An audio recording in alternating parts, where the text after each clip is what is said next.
Gotcha, my darling Sonic. Amy, what are you doing here? Sonic, this time there's no way out of marrying me. Sonic, give up. This time you're mine. I'll do my best. Alrighty, ladies and gentlemen, so we've made it to our character battle, our first character battle of the game. Yes, Sonic and Amy are fighting to the death for no fucking reason. Here's your 100% will work all the time tip to beating a character battle. Spam the tornado. Spam the tornado and you will always fucking win. Marriage? No way! Sorry, but we're in a hurry. Sorry, but we're in a bit of a rush. That's right. I beat that in 20 seconds. Boy, Amy sure doesn't give up that easy. What is this place? Sure is bright here. We got some time. Feeling lucky? Sonic, we only have 24 hours left. Okay, let's go. This entire city is like a giant casino. The buildings and roads are all part of a pinball table. Pretty cool. Oh yeah, this level is by far the most visually stunning, crazy, over-the-top level in the whole game. They decided to bring back the good old casino stereotype of Sonic, or archetype, and either way. And Casino Park is filled with so many goddamn lights and bells and whistles, it actually made me have to find a new source of video compression. Because I originally, when I first made Sonic Heroes Part 3, it was like 900 megabytes. And it was only a 15-minute video, and I was like, what the fuck? That would take me like 6 hours to upload, because my internet connection is so terrible. So I was like, oh god, something's wrong here. Plus I know, you know, sometimes when I look at my old videos, like Sonic Adventure 1 or 2, I do wish the interlacing was better and shit, and eventually I just decided I had to find a whole new setup, and I did do that, and now I don't have interlacing to worry about. Now the file size is a lot smaller, and I just felt the need to share that with you, so yeah. I know a lot of people didn't like seeing those black lines, and every time you pause the video it looked like shit, but that has been fixed. So, you know, Sonic Heroes will look good for the rest of the playthrough. Shadow the Hedgehog will look good when I play that. Sonic Riders will look good when I play that. And, Sonic goes... Oh, wait, no, I'm not playing that. Fuck. Terrible piece of shit game! I'm sorry. But, anywho, we're in Casino Park. Totally not related to Casinopolis. Totally not related to Casino Night Zone, which is totally not, you know, Casino Street in Sonic the Hedgehog 4. But, you know. This place is got one big gimmick, and that gimmick is, as always, pinball. There are pinball boards you have to navigate through to get to the end of the level. So, again... Another criticism about this game, I can see why people would hate this level. I'm personally fine with it. I know how to get some pretty good shortcuts. Like, look at this shortcut I take right here. Tails, he can jump, and then when you push the jump button again, he starts flying. And then the fly meter shows up in the top right corner. But, of course, the fly meter does not activate until after the second time you push the jump button, after the second A press. Tails can get a lot of distance. All the flying characters in this game, really, can get quite the distance if you make one big jump and then fly at the very last second. I used that to skip an entire pinball section. I mean, the pinball section's not terrible. It reminds me of Sonic the Hedgehog 2. They have those slot machine things where you go in, you can get like 3 Sonics, 3 Tails, 3 Knuckles, and you'll get like a 50 ring or a 100 ring cash bonus, and it's like, yeah! But you can also land on 3 Eggmans, and the Eggmans will take away 50 rings, so you don't want to spend too much time in the slots. And again, the only thing you want to collect rings for, I guess, is lives, and, well, I guess it kind of adds to your ranking. Because the ranking system from Sonic Adventure 2 is back, and the highest rank you can be is rank A, and the lowest rank you can be is rank E. And if you pull an E when you're playing this game, you feel depressed and like you suck at video games, and the Sonic series is a great way of demoralizing you. You'll jump into Sonic Colors for the first time, you'll be like, ah, Sonic Colors is fun, and then you finish the first level and it's like, C, D, and you're like, oh, but I didn't die or anything. God damn it, Sonic Colors, stop making fun of me. Why do you have to mock my bad gameplay skills? Oh boy, the switches. Basically with the switches, you've seen them in Grand Metropolis and Power Plant as well. In order to activate the switches, you have to go up to them, push the B button, and then pull them out or push them in, depending on how they're set up. And a switch I just pulled right before there, I had to fly as Tails and reach it. And the best tip I can give you is really to look for the top right corner for when the B button icon shows up, because if you try pushing the switch otherwise, you might accidentally rocket excel off the edge to a bottomless pit and kill yourself.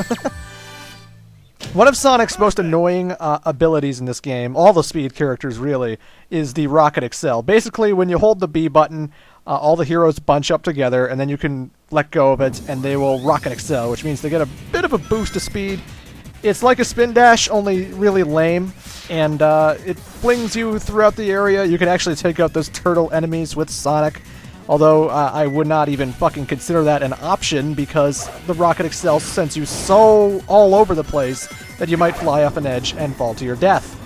Therefore, do not ever do the rocket excel, except for getting up steep hills, which is a once-in-a-lifetime occurrence with this game.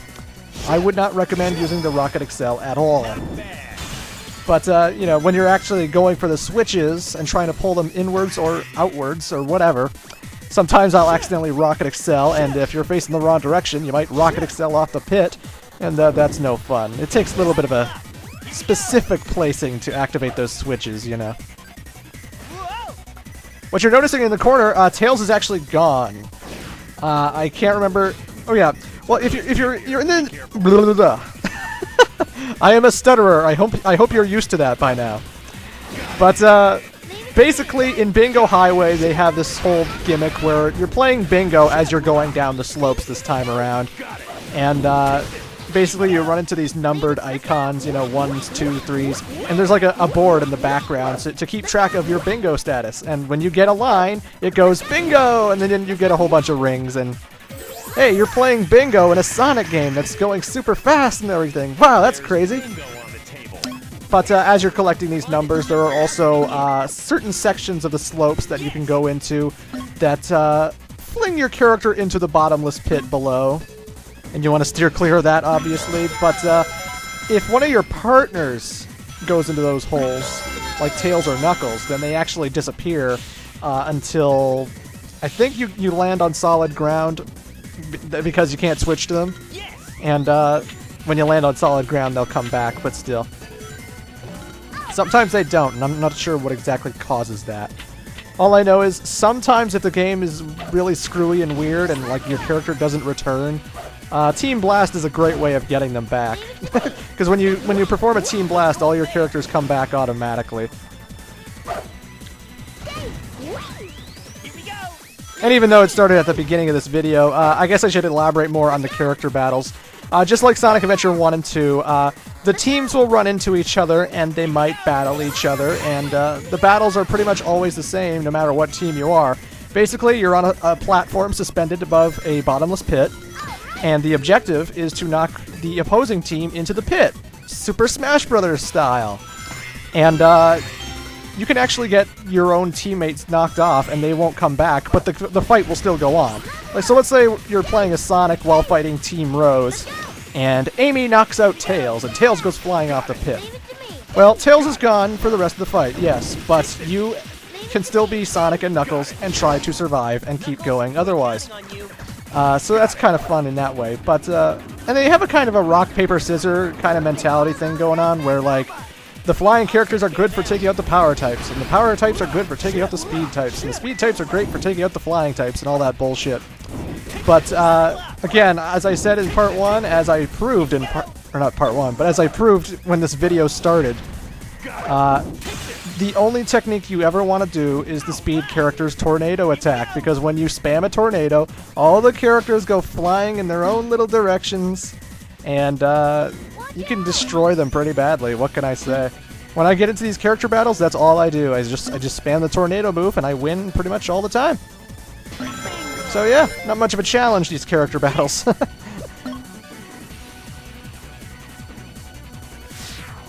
This level's so visually crazy. It's so fucking awesome.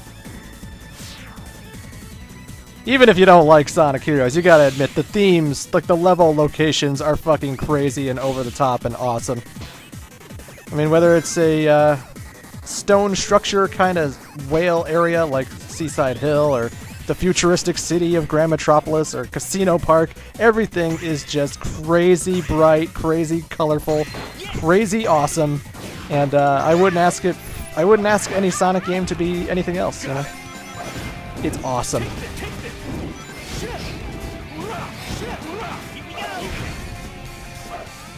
You're noticing that the enemies in this game, they are still egg pawns from Seaside Hill, and you're wondering, like, when are the Caterkillers going to show up? When are the Buzz Bombers going to show up? When is everything else going to show up, Clement? Well, unfortunately, the diversity in Sonic Heroes isn't that high. I mean, there's tons of different enemy types in this game, but, like, you know, as for, like, classic badniks, like Caterkillers and whatnot, robots with animals inside them, really, the egg pawns actually became a big thing with Dr. Eggman as the series goes onwards. Egg pawns were introduced in Sonic Heroes, and they became the de facto grunt of the Eggman Empire. They are the de facto grunts of his army. And we're going to see egg pawns in Shadow the Hedgehog. We're going to see egg pawns in Sonic Rush. We're going to see egg pawns in Sonic Colors and kinda Sonic Unleashed. I mean, they don't look the same as in Sonic Unleashed, but they were pretty much egg pawns. And even in the Mario and Sonic games, the egg pawns show up. The egg pawns are kind of like the new traditional Eggman baddie. And badniks will actually be disappearing for a while. The egg pawns are kind of taking up Dr. Eggman's main army force now. So get used to them. They're orange. They're smiley.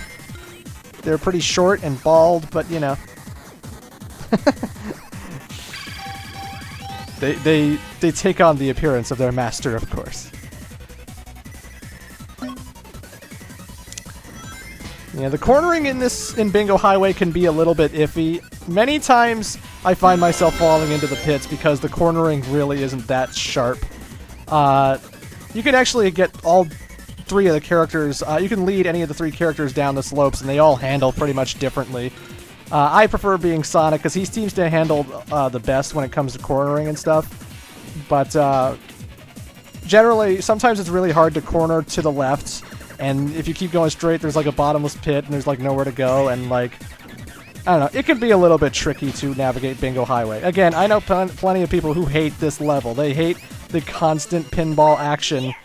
I just glitched through that. They hate the constant pinball action. They hate bouncing along the bumper walls and whatever.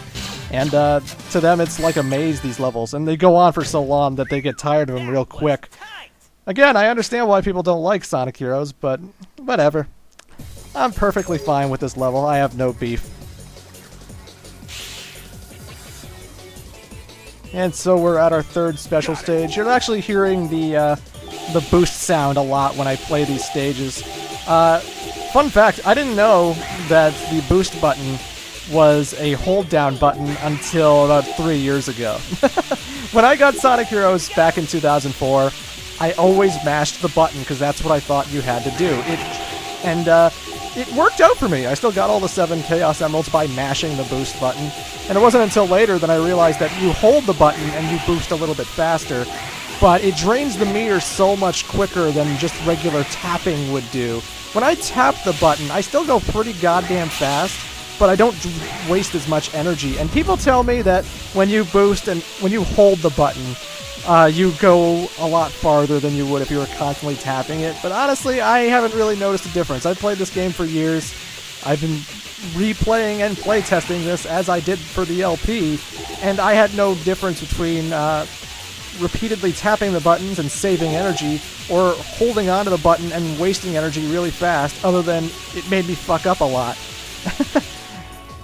So again, I think it's actually an acquired taste. Whether you mash the button or hold the button, that's really up to you, but I like just tapping the button because, hey, I got all the Chaos Emeralds regardless.